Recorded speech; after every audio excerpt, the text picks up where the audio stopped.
안녕하십니까. 공병호TV의 공병호입니다. 일요일 아침 조선일보 온라인판의 일면은 문재인 신현수 사이의 변화된 관계에 관한 기사를 심층적으로 다루고 있습니다. 사람 사는 일을 생각하게 하는 취재 기사이기도 하지만 동시에 앞으로의 전국을 예상하게 해주는 그런 기사이기도 합니다. 첫 번째 질문은 그동안 일어난 일입니다. 검찰 출신의 신현수 민정수석과 문 대통령은 누가 보더라도 오랫동안 알아온 사이이고 2004년 참여정부 청와대에서 민정수석과 사정비서관으로 처음 인연을 맺은 두 사람은 2012년 대선 당시에는 신현수 수석이 문재인 캠프에서 법률지원단장을 맡기도 했습니다. 이 같은 관계를 미뤄보면은 현재 대통령 주변 여러 공직자들 가운데서도 두 사람이 가장 오랜 관계를 맺어왔다는 점에 우리가 주목할 수 있습니다. 오래전에 서로 호흡을 함께 맞춰서 활동을 해온 점을 염두에 두면 단순한 부하와 상사의 기능 관계로만 해석할 수 없는 인간적인 그런 신뢰와 유대감이 형성돼 있을 것이다. 이렇게 예상해 볼 수가 있습니다. 더욱이 지난 12월 31일 날 검찰 출신의 신현수 민정수석의 임명은 문 대통령이 직접 신현수 수석에게 전화를 걸어서 이루어진 인사였다고 합니다. 일선 기자들의 취재에 따르더라도 인간관계의 깊이와 길이라는 면에서 두 사람이 아주 특별한 관계임을 이해하는 일은 조금도 어렵지 않습니다. 이 점에서 그동안 문 대통령과 신현수 민정수석 사이에 일어난 대단히 결정적인 그런 변화에 우리가 주목할 필요가 있습니다. 백운규 전 산업통상부 장관의 구속영장 청구가 있었던 2월 4일이 바로 문 대통령과 신현수 민정수석의 관계가 크게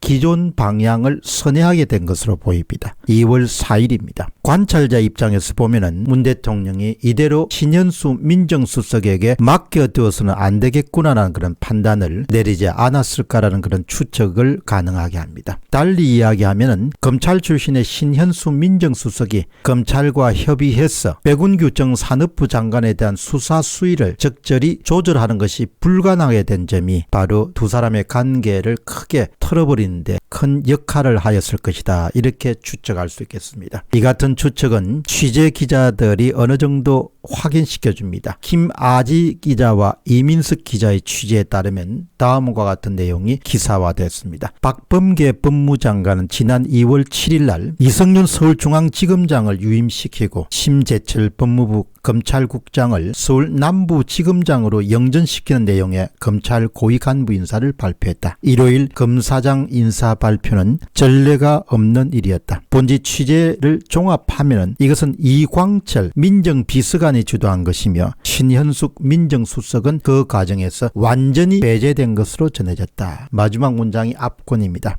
검사장급 인사는 이광철 비서관이 주도한 것이며 신현수 민정수석은 그 과정에서 완전히 배제된 것으로 전해졌다. 이것은 달리 이야기하면 완전히 물을 먹은 것으로 알려졌다. 이렇게도 해석을 할 수 있겠습니다. 요약하자면은 청와대와 검찰의 관계 정상화를 위해서 신현수 민정수석을 전진 배치시키고 이런 일들이 2월 4일 날 백운규 전 산업부 장관의 영장 청구가 이루어지기 전까지는 무난하게 문 대통령의 예상대로 순항했던 것으로 그렇게 보입니다. 그런 순항이 바로 문 대통령의 신년 기자회견과 또 그 밖에 여러 곳에서 우호적인 그런 발언으로 드러나게 된 것이죠. 그러나 2월 4일 날 백운규 전 산업부 장관의 영장 청구로서 모든 것들이 그냥 돌변하게 됩니다. 2월 4일 날 백운규 전 산업부 장관 영장 청구는 바로 이광철 민정비서관이 신현수 민정수석을 제치고 검사장급 인사안을 아주 전격적으로 통과시키게 되는데 큰 역할을 했다. 이렇게 볼 수 있겠습니다. 이에 따라서 바로 그 다음 날인 인사가 있었던 2월 7일 그 다음 날인 2월 8일과 10일 사이에 신현수 민정수석의 구두 사의 포명이 있었고 그 다음에 만류가 있었고 그 다음에 바로 2월 15일과 16일 날 사표 제출로 이어지게 됩니다. 요약하게 되면은 이번 사태를 다양한 시각으로 바라보겠지만 몇 문장으로 이번 사태의 의미를 우리가 파악할 수가 있습니다. 첫 번째는 세월 앞에 끈끈한 인연보다도 안위와 이익이 앞서게 마련이다. 그 세상사를 관통하는 법칙이죠. 과거에 어떻게 알아왔고 어떤 좋은 기억을 갖고 있고 상호간에 얼마나 신뢰관계가 있고 이런 부분들이 중요하지 않다는 이야기는 아닙니다. 그러나 상대적으로 당장의 시급함과 자신의 안전에 관한 안위와 그리고 이익에 굴복할 수밖에 없다는 것입니다. 그러니까 이번 결정을 안위와 이익의 침해와 관련된 사안이 발생한 경우에는 세월의 그런 무게라든지 세월 속에서 축적된 그런 끈끈한 인연과 신뢰라는 것은 휴지 조각이 될 수 있다, 이렇게 볼 수 있겠습니다. 다른 하나는 권력의 비리와 실책을 겨냥한 일체의 수사가 진행되어서는 안 된다. 그리고 우리는 권력의 비리와 실책을 겨냥한 일체의 검찰 수사를 용인하지 않겠다. 이렇게 일종의 대강경 선언 정도로 뭘 향해서 검찰을 향한 어디로부터 청와대로부터 이렇게도 우리가 또 해석할 수 있지 않겠느냐, 그렇게 생각이 됩니다. 또 다른 하나는 추미애 시절처럼 검찰을 묵사발로 만들기 위한 또 다른 광풍이 몰아치지 않을지 걱정스럽습니다. 또 다른 광풍이 아마 몰아치지 않을 것이다, 그렇게 확인을 할 수 없는 것이죠. 어쨌든 검찰을 완전히 무력화시키지 않고서는 검찰의 수사 기능이라든지 모든 부분을 완벽하게 그냥 무력화시키지 않고서는 권력에 대한 검찰 수사를 제어하기가 힘들겠구나라는 부분들을 정권의 말기를 향해 달려가고 있는 문 정권에 준 메시지 가운데 하나지 않겠느냐, 이렇게 생각이 됩니다. 또 다른 면에서 보면 그만큼 정권의 권력의 행사나 권력의 비리와 관련된 그런 수사가 뼈아프게 받아들이고 있지 않느냐, 위기감을 갖도록 그렇게 만들고 있지 않느냐, 그런 부분들이 이번과 같은 그런 민정수석을 제쳐버리고 민정비서관이 주도하는 그런 모양새로 인사가 이루어지고 오랜 동안 인연을 가져왔던 사람들을 내보낼 수밖에 없는 그런 부분들은 그만큼 그동안 본인들이 내렸던 의사결정을 보호해야 되고 유지해야 되고 보존해야 되고 또 거기에 대해서 이견을 제시하거나 아니면 또 뭔가를 또 수사를 하는 그런 부분에 대해서 일체의 가능성을 허용하지 않겠다는 부분들을 현 집권청이 드러낸 하나의 시사적인 그런 사건이다, 그렇게 볼 수 있겠습니다. 공병호 TV의 공병호였습니다.